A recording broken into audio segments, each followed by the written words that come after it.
Did Star Wars producers intentionally degrade Luke Skywalker? Well, it really feels like it. We're going to get into this article. This is by Bacca, who is phenomenal with Star Wars. He's got a great YouTube channel. Before we get started, if you want to support my work, go to collegeofthedead.com. That'll get you to College of the Dead graduation day, my 48-page full-color graphic novel. It's complete. It's shipping now. Who could go wrong with this, right? And also, sign up at epicmermaids.com. That will get you on my email list for the upcoming announcements for the Mermaids comic book. 48 pages, full color, really well done. Excited to get you guys to check that out. Let's get back to the article. Quote, I pretty much fundamentally disagree with every choice you've made for this character. End quote. Mark Hamill, as said to Star Wars The Last Jedi director Rian Johnson. When Kathleen Kennedy was put in charge of Star Wars, unwelcome changes would be inevitable, according to a former Walt Disney World vice president, Dan Cockerell. Dan said this, well, yesterday Bob Iger met with Kathleen Kennedy, who a lot of people may know as sort of George Lucas's protege, and headed up Lucasfilm. And they had a conversation, a meeting. And Kathleen Kennedy, her point of view was that there are way more Disney Star Wars stories ahead of us than behind us.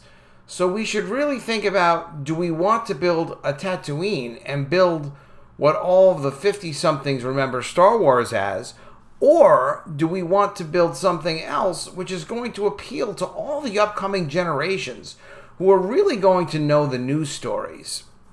That's interesting, because you could go back to Spider-Man and say, well, why is it that like almost every child in every faraway land knows Spider-Man's take of, with great power comes great responsibility, right?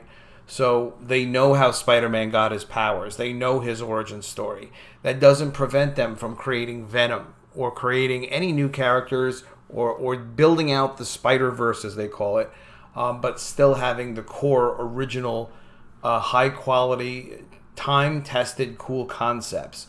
What that really is about is, unfortunately, Kathleen Kennedy putting her politics and strange agendas into an incredibly loved and successful franchise for many years. Even though the films were never perfect, they were good. And then she did what she did. Back to the article. This change to appeal to the upcoming generations would be imposed on more than just Galaxy Edge's theme park. It would also be imposed on pre-existing characters, such as Luke Skywalker. In February 2018, the official Star Wars YouTube channel published the following video.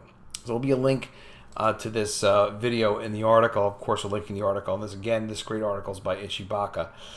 Many were shocked to see this image of Luke's face crossed out in red hanging on a cubicle in the Lucasfilm offices. See, that's the thing. When you have like dedicated fans, people that really care about what it is that you're doing, which is the highest compliment for any creator, to have people say, hey, I'm really interested in what you're doing. They're going to look at every little post-it note or whatever in the background. They're going to look at the plant. They're going to look at the like things that are stuck to the wall, little notes they might be able to read. People are just fascinated by every detail and every aspect about the things they really care about. Others felt that it was like some kind of internal office joke maybe, and that it wasn't to be taken so seriously, because it would be unbelievable that you would take like Spider-Man, let's say, and then draw a cross against the face of Spider-Man. Like, let's get rid of Spider-Man. Like, well, if you get Spider-Man out of Spider-Man, what's left in the Spider-Verse? Well, hopefully we'll never find out. We'll see.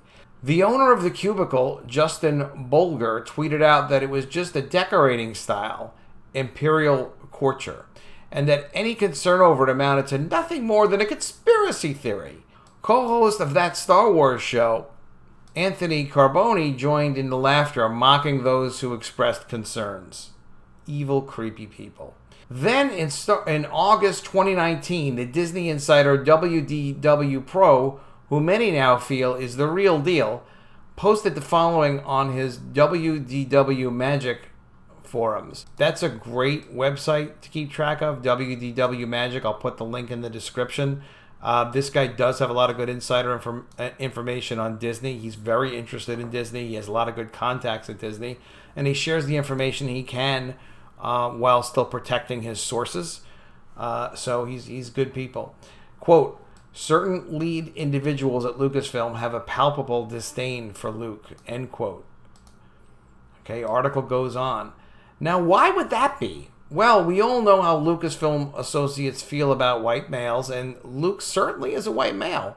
And given that Lucasfilm is currently infested with militant feminists, the fact that Luke is considered to be a patriarchal figure by some may also come into play. And then you had the arguments about how great it was to democratize the Force for everyone. Socialism for the Force. And not restrict it to a family bloodline. So there are probably ridiculous issues with what SJWs might refer to as privilege in the character, right? Because he was born that way. I thought born that way was supposed to be a good thing. I don't know. That's a whole new thing. Or maybe the character of Luke Skywalker was altered in an effort to blur the lines of presumed assumptions. Whatever the reason was, the palpable disdain for Luke would manifest in Lucasfilm's media publications over and over again. How insane.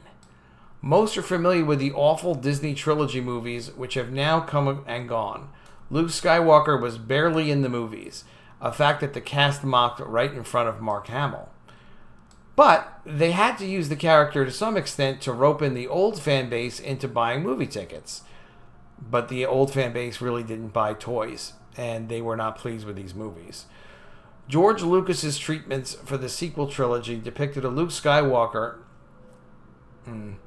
who had gone on sabbatical to seek enlightenment through meditation. But we didn't get a sabbatical Luke. We got a vagrant Jake instead. Luke milking video. Yeah, this is pretty insane. Let's examine the layers of nuanced meaning in The Last Jedi's famous alien nipple milking sequence. What deep messages was this display meant to convey to the audience? 1. A metaphor communicating that Luke's behaving like a pouting man baby. 2. An allegory depicting how the Disney Corporation is milking the franchise. 3. Luke is attempting to normalize public breastfeeding in Jedi temples. 4. Kathleen Kennedy's crack team of militant feminist writers are getting off on making a classic patriarchal hero from the American culture suck on an alien teat. The correct answer is D, and maybe 4. I think there's correct answers for all of them, right? The correct answer is D, and that's supported by the words of Dave Filoni, who suggested that shifting the focus from Luke to Leia as the Obi-Wan figure.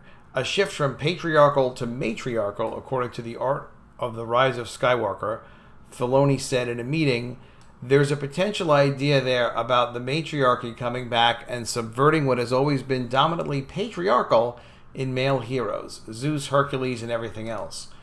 John Knowles said in response, the super intriguing setup in Empire, that boy is our only hope. No, there is another. I felt cheated in Jedi that this really didn't go anywhere. But maybe Yoda is really talking about what happens with Leia in 30 years in the future. To which Dave Filoni replied, I love that. We should shift it so that Leia is the Obi-Wan of the entire trilogy. It's dangerous because it makes it so about the women of Star Wars. Something to me says that's not right. There's something happening culturally. You look at birth, regeneration, the world itself needing healing. All of those things are emblematic of the mother character and myth. They're all matriarchal things. Mother Earth itself, global warming is a hot topic. That something is cultural degradation, and the problem of cultural degradation would spill over into all the other media as well. There's much, much more, and there's a great case in Bacca's video. Again, this was from Bleeding Fool. Really, really cool publication. I'll have a link to this in the description. If you want to support my work, go ahead to collegeofthedead.com. You can get College of the Dead Graduation Day. You can even get the prequel book to College of the Dead Graduation Day, an ongoing zombie apocalypse series. And you can also sign up at epicmermaids.com. You'll get notified when the series comes out. It is like Game of Thrones with mermaids. Full color, 48 pages, really well written. Love this ongoing series. It's not launched yet, but it's coming soon.